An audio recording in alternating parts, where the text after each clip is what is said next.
নিষিদ্ধ আওয়ামী লীগের ৭৭তম প্রতিষ্ঠা বার্ষিকী আগামীকাল এবং সেই লক্ষ্যেই এই ধানমন্ডি ৩২-এর চারপাশেই আইন শৃঙ্খলা রক্ষাকারী বাহিনী ইতিমধ্যে আমরা দেখেছি মোতায়েন করা হয়েছে। সাধারণত এই অঞ্চল জুড়ে আমরা আইন শৃঙ্খলা রক্ষাকারী বাহিনীর যেমন সর্বপরিস্থিতি দেখি, আজকেও তেমনটি রয়েছে। প্রিয় দর্শক, আপনাদের জানিয়ে রাখি, ধানমন্ডি ৩২-এর সর্বশেষ চিত্র আপনাদের দেখানোর চেষ্টা করছি। আগামীকাল আওয়ামী লীগের ৭৭তম প্রতিষ্ঠা বার্ষিকী এবং আমরা যখন আওয়ামী লীগ ক্ষমতায় ছিল তখন আমরা লক্ষ্য করেছিলাম এই দিন থেকেই শুরু করে আগামীকাল ২৩ তারিখ, সেদিনও আমরা এই অঞ্চল জুড়ে ছাত্রলীগ, যুবলীগ এবং আওয়ামী লীগের নেতাকর্মীদের উপস্থিতি দেখি। তবে আজ এই পুরো অঞ্চল নিস্তব্ধ বললেই চলে। আমরা দুই পাশেই আইন শৃঙ্খলা রক্ষাকারী বাহিনীর অবস্থান দেখছি। একই সাথে আপনাদের জানিয়ে রাখি, এখানে দুই পাশেই ব্যারিকেড দেওয়া রয়েছে। তবে সাধারণ মানুষের চলাচলের জন্য ইতিমধ্যে এই সড়কের যে পাশগুলো রয়েছে, লেন রয়েছে, সেই লেন দিয়ে সাধারণ মানুষ চলাচল করতে পারছে। কার্যক্রম নিষিদ্ধ ছাত্রলীগের বিভিন্ন মিছিল ঠেকাতে ইতিমধ্যে দেশের ৬টি স্থানে সেনা মোতায়েনের কথা বলেছেন স্বরাষ্ট্রমন্ত্রী সালাউদ্দিন আহমেদ। এবং আমরা বেশ দেখতে পাচ্ছিলাম যে আজকে বিকেলের পর থেকেই রাজধানীর বিভিন্ন স্থানে মেট্রোপলিটন পুলিশ তারা মাইকিং করছে, যদি কোনো কার্য নিষিদ্ধ সংগঠন মিছিল করে তাহলে অবশ্যই তাদের জানাতে এবং সেই অনুযায়ী ব্যবস্থা গ্রহণ করতে।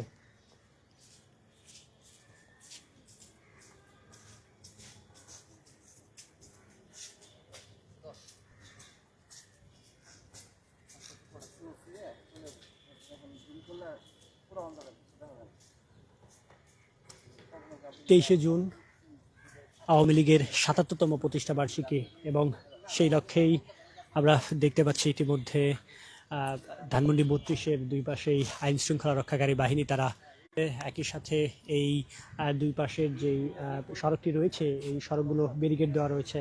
কার্যক্রম নিষিদ্ধ আওয়ামী লীগের প্রতিষ্ঠা বার্ষিকীকে কেন্দ্র করে সেনা মোতায়েনের জন্য চিঠি দিয়েছে স্বরাষ্ট্র মন্ত্রণালয়। আজ সোমবার স্বরাষ্ট্র মন্ত্রণালয়ের রাজনৈতিক শাখা ২ থেকে সশস্ত্র বাহিনী বিভাগের প্রিন্সিপাল স্টাফ অফিসে চিঠি দেওয়া হয়েছে। চিঠিতে বলা হয়, কার্যক্রম নিষিদ্ধ বিভিন্ন সংগঠন দেশের বিভিন্ন স্থানে বেআইনি মিছিল, শোডাউন ও অন্যান্য কর্মসূচি করছে। এর মাধ্যমে নাশকতা ও বিশৃঙ্খলা সৃষ্টির আশঙ্কা রয়েছে। এতে দেশের বিভিন্ন জেলা সার্বিক আইন শৃঙ্খলা পরিস্থিতির অবনতির ঘটনার পাশাপাশি জনসাধারণ যারা রয়েছেন তাদের মধ্যে একটা ভয়, আশঙ্কা কাজ করছে। চিঠিতে ঢাকা, চট্টগ্রাম, গাজীপুর মহানগর, নারায়ণগঞ্জ, গোপালগঞ্জ, ফরিদপুর জেলা শৃঙ্খলা রক্ষা, জননিরাপত্তা নিশ্চিত করা এবং জনগণের জানমাল সুরক্ষার ৯ দিনের জন্য প্রয়োজনীয় সংখ্যক সেনা মোতায়েনের জন্য অনুরোধ করা হয়েছে। প্রিয় দর্শক, আপনাদের আবারও জানিয়ে রাখি, দেশের বিভিন্ন স্থানে অর্থাৎ চট্টগ্রাম, গাজীপুর মহানগর, নারায়ণগঞ্জ, গোপালগঞ্জ, ফরিদপুর জেলায় শান্তি শৃঙ্খলা রক্ষার জন্য সেনা মোতায়েনের জন্য ৯ দিনের প্রয়োজনীয় সংখ্যক সেনা মোতায়েনের জন্য অনুরোধ করা হয়েছে। ২২ থেকে ৩০ জুন ইনএইচ2 সিভিল পাওয়ার হিসেবে সেনা সদস্যরা কাজ করবেন বলে চিঠিতে উল্লেখ করা হয়েছে।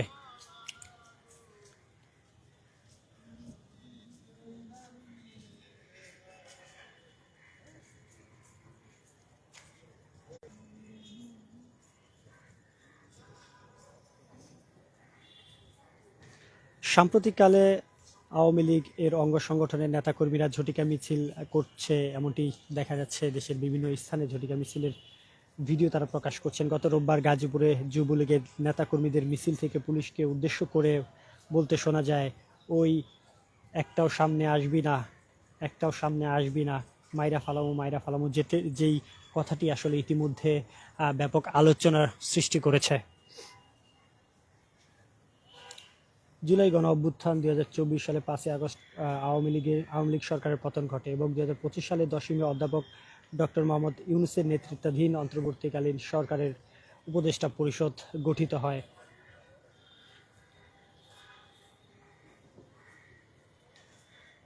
তারপর ত্রয়োদশ জাতীয় সংসদ নির্বাচন অনুষ্ঠিত হয় এবং বিএনপি সরকার ক্ষমতায় আসেন এবং আমরা ইতিমধ্যে দেখতে পাচ্ছি ধানমন্ডি 32-এ আইন শৃঙ্খলা রক্ষাকারী বাহিনীর পাশাপাশি এই সড়কে দুই ধারেই ব্যারিকেড দিয়ে রাখা হয়, সেটি এখনও অব্যাহত রয়েছে। এবং একই সাথে আপনাদের জানিয়ে রাখি, এই সড়কের পাশেই যেই লেন দিয়ে পথচারীদের যেই লেনটি রয়েছে, সেই লেন দিয়ে ইতিমধ্যে পথচারীরা যাতায়াত করতে পারছেন। তবে এখানে কাউকে দাঁড়াতে দেওয়া হচ্ছে না।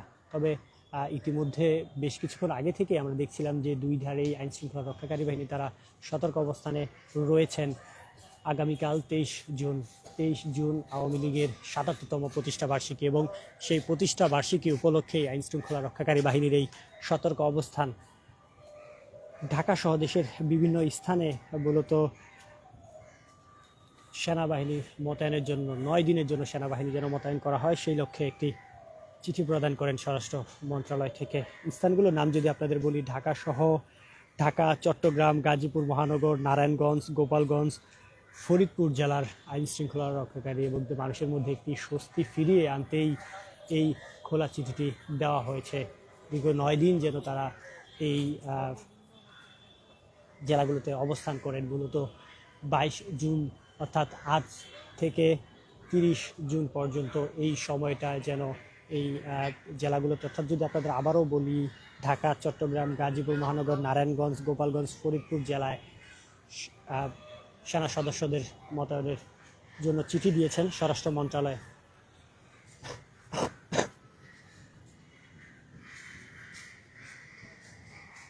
আগামীকাল 23 জুন আওয়ামী লীগের ৭৭তম প্রতিষ্ঠা বার্ষিকী। এই ৭৭তম প্রতিষ্ঠা বার্ষিকী উপলক্ষেই আইন শৃঙ্খলা রক্ষাকারী বাহিনী সহ সেনা মোতায়েনের কথা বলেছেন স্বরাষ্ট্র মন্ত্রণালয়। আমরা দেখেছি বিগত কিছু সময়ের মধ্যেই, কয়েকদিন আগেও যে ঘটনাগুলো ঘটছে দেশের বিভিন্ন স্থানে, ছাত্রলীগ, আওয়ামী লীগের বিভিন্ন অঙ্গ সংগঠন তারা ঝটিকা মিছিল করছে এবং সেই ঝটিকা মিছিলকে কেন্দ্র করেই মূলত দেশের বিভিন্ন স্থানে যেন আর কোনো বিশৃঙ্খলা সৃষ্টি না হয়, সেই জন্যই মূলত আবারও সেনা মোতায়েনের, দেশের কয়েকটি জেলায় সেনা মোতায়েনের কথা বলেছে স্বরাষ্ট্র মন্ত্রণালয়।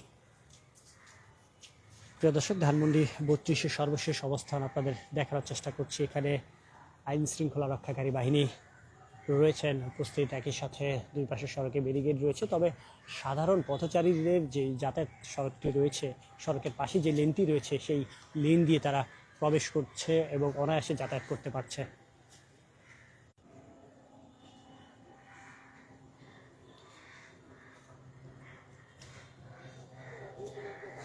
23 জুন কার্যক্রম নিষিদ্ধ আওয়ামী লীগের ৭৭তম প্রতিষ্ঠা বার্ষিকী এবং এই ৭৭তম প্রতিষ্ঠা বার্ষিকী উপলক্ষেই ইতিমধ্যে দেশের বিভিন্ন স্থান অর্থাৎ ঢাকা, চট্টগ্রাম, গাজীপুর মহানগর, নারায়ণগঞ্জ, গোপালগঞ্জ, ফরিদপুর জেলার শান্তি রক্ষার্থে সেনা মোতায়েনের কথা বলেছেন স্বরাষ্ট্র মন্ত্রণালয়।